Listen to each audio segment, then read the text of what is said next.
प्यारे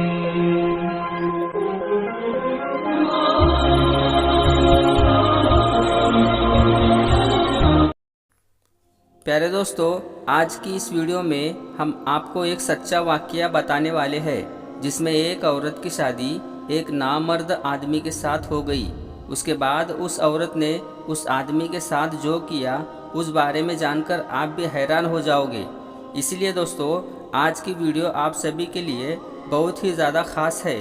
खासकर शादीशुदा लोग इस वीडियो को आखिर तक ज़रूर देखें। दोस्तों, सच्ची हिकायत और नसीहत की किताब से ये वाक्य आपको बताया जा रहा है।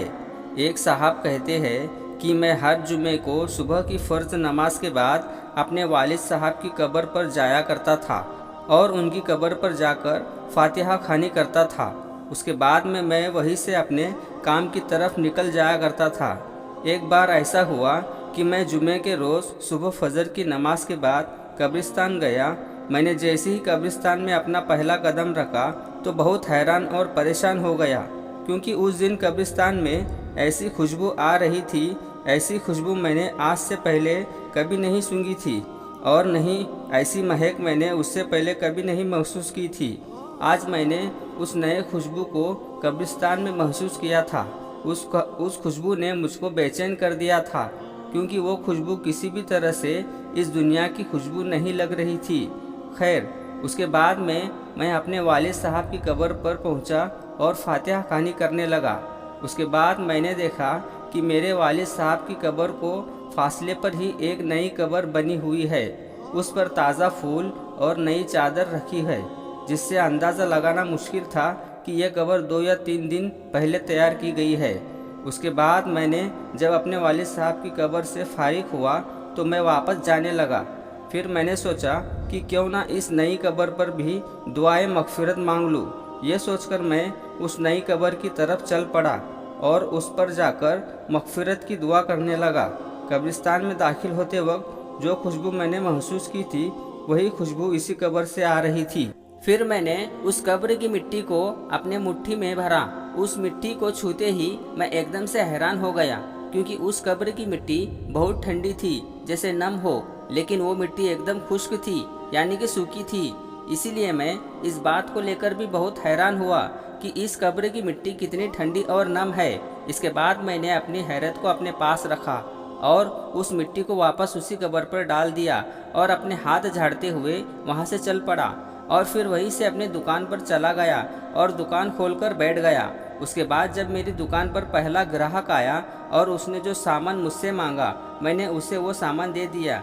जैसे ही मैंने उसको सामान दिया तब वो कहने लगा कि भाई, आज तो खुशबू बड़ी कमाल की लगाए हो। उसकी यह बात सुनकर मैं हैरान हुआ। मैंने कहा, कैसी खुशबू? मैंने तो कोई खुशबू नहीं लगाई है। ग्राहक ने कहा, क्यों मजाक कर रहे हो? आपने बहुत अच्छी खुशबू लगाई है, और वो भी ऐसी खुशबू कि मैंने इससे पहले कभी महसूस नहीं की। इतना कहते हुए ग्राहक वहाँ से चला गया। अब मैं पहले ही बहुत हैरान था, अब उसकी बातें सुनकर भी ज़्यादा हैरान में पड़ गया। ये सोचते सोचते जब मैंने अपने हाथ को अपनी नाक के करीब लिया तो मैंने महसूस किया कि ये खुशबू वही है जो मेरे हाथों से आ रही है। उसके बाद पूरे दिन मैं उस खुशबू को महसूस करता रहा। इसके बाद मैंने कई बार अपने हाथ भी धोए थे, मगर वो खुशबू मेरे हाथ में वैसी की वैसी मौजूद रही। उसके बाद अगले दिन यानी हफ्ते के बाद मैं ना चाहते हुए भी कब्रिस्तान की तरफ चल पड़ा और अपने वालिद साहब की कब्र पर दुआए मगफिरत करने के बाद मैं उस नई कब्र के पास चला गया और सोचा कि ये कब्र किसकी होगी, आखिर कौन है इस कब्र के अंदर इतना नेक रह रहा, आखिर इसके ऐसा कौन सा अमल किया है जो इसकी कब्र इतनी ठंडी और खुशबूदार है। इसने ऐसा कौन सा काम किया होगा जिसकी बदौलत उसको इतना बड़ा इनाम मिला होगा। यही बात सोच सोचकर मैं बहुत परेशान हो रहा था। यही बात सोचता हुआ मैं इस कब्रिस्तान में काम करने वाले के पास जा पहुंचा और उससे पूछा कि भाई, यह कब्र किसकी है? तो उसने मुझे बताया कि साहब, ये कब्र एक औरत की है। ये जानकर मैं और भी ज़्यादा हैरान हुआ और सोचने लगा कि भला इस औरत को ये शानदार मकाम किस तरह से मिला होगा। उसके बाद अगले दिन इतवार था। देर तक सोने की आदत होने के बावजूद भी मैं सुबह फजर की नमाज के वक्त उठ गया और सीधा कब्रिस्तान की ओर रवाना हो गया। जैसे ही मैं कब्रिस्तान के अंदर दाखिल हुआ तो मैंने क्या देखा कि उस औरत की कब्र पर एक बुजुर्ग आदमी कुरान पाक की तिलावत कर रहा है। फिर मैं अपने वालिद साहब के कब्र पर गया और दुआएं मगफिरत करने के बाद मैंने उस आदमी की तरफ देखा कि उसकी आंखों से मोटे मोटे आंसू गिर रहे हैं। वो सिसक सिसक कर रो रहा है। मैंने सोचा कि इस आदमी के इस कब्र में सोने वाली औरत से बहुत ज़्यादा मोहब्बत रही होगी, तभी तो ये उसकी जुदाई को बर्दाश्त नहीं कर पा रहा था और उसके जुदाई के गम में सिसक सिसक कर रो रहा था। मैंने देखा कि वो बुजुर्ग आदमी दुआ से फारिग होकर वहाँ से जाने लगा। जैसे ही वो वहाँ से वापस जाने लगा तो मैंने उसको आवाज़ लगाई कि जनाब एक बात सुनिए, बस थोड़ी देर के लिए माफ़ी चाहूँगा, मैंने आपको तकलीफ़ दी। आपसे एक बात पूछना चाहता हूँ, अगर आप बुरा ना माने तो।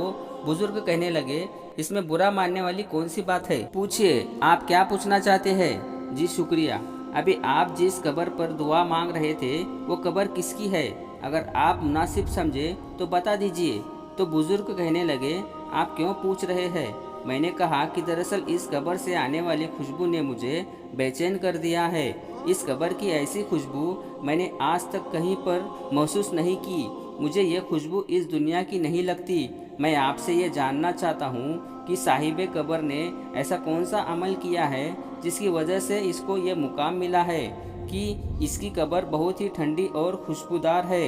यह सुनकर उस बुज़ुर्ग ने कहा कि कब्र ठंडी और खुशबूदार क्यों ना होगी, इसने अल्लाह को राज़ी ही इसी तरह से किया है। यह सुनकर मैं कहने लगा, जी मैं यही जानना चाहता हूँ कि उसने ऐसा कौन सा काम किया है जिससे इसको ये इनाम मिला है। वो बुज़ुर्ग कहने लगे, ये मेरी बीबी की कब्र है। 30 साल का हमारा साथ रहा है। मैं 4 बहनों का एक लौता भाई हूँ। मेरी बहनों और मेरी माँ को मेरा सहरा देखने का बहुत शौक़ था। जैसे ही मैं किसी काम पर लगा तो उन्होंने चांद जैसी दुल्हन तलाश करनी शुरू कर दी। पिछले दिनों में उन्होंने लड़की भी ढूंढ निकाली और उसके बाद मेरी शादी करवा दी। मेरी माँ और मेरी बहनों ने अपने अरमान दिल खोलकर पूरे किए हैं। उसके बाद शादी की पहली रात ही मैं उसका घूंघट उठाने से पहले अपनी पग उसके कदमों में रख दी और साफ साफ अल्फाज में उसको बता दिया कि आप मुझे माफ़ कर दो, मैं आपका हक अदा नहीं कर सकता। मैं इस लायक नहीं हूँ कि आपकी ख्वाहिश को पूरा कर दूँ। यानी कि मैं उसको ये साफ साफ बता दिया कि मैं एक नामर्द इंसान हूँ। मैं शादी नहीं करना चाहता था, मगर मैं अपनी माँ और बहनों की खुशी की खातिर खुद गर्ज बन गया था और सिर्फ उनकी खुशी के लिए आपसे शादी की है। अगर आप चाहो तो मुझे छोड़कर जा सकती हो। ये सुनकर मेरी बीबी ने मेरी पग उठाई और वापस मेरे सर के ऊपर रख दिया और फिर कहा कि आप जैसे भी हो, आप मेरे सुहाग हो, मेरा नसीब हो, मुझे आपके साथ ही रहना है। उस दिन के बाद से अल्लाह की इस बंदी ने मेरे साथ 30 साल का वक्त गुजार दिया। मेरे घर वालों की हर कड़वी बातें को बर्दाश्त किया। बाज होने के ताने सुनने पड़े, मगर मेरा पर्दा रखा। अल्लाह कैसे इस कब्र को ठंडा और खुशबूदार ना करता जिससे इस दुनिया में पाक और साफ जिंदगी गुजारी हो। इतना कहते हुए वो बुजुर्ग जोरों कटार रोने लगा और कहने लगा, इस औरत ने 30 सालों तक सब्र किया है और सबसे बड़ी बात तो यह है कि इसने मेरा पर्दा रखा है और यही वजह है कि अल्लाह ने अपने जन्नत के बागों में से एक बाग इसको अता किया है।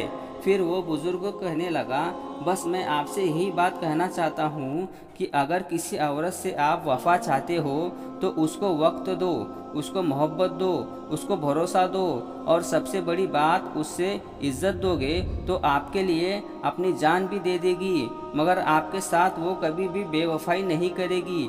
और ऐसी औरत जो सब्र करती है, अपने शोहर की खामिन और कमियों को छुपाती है, ऐसी औरत का बहुत बड़ा मकाम होता है।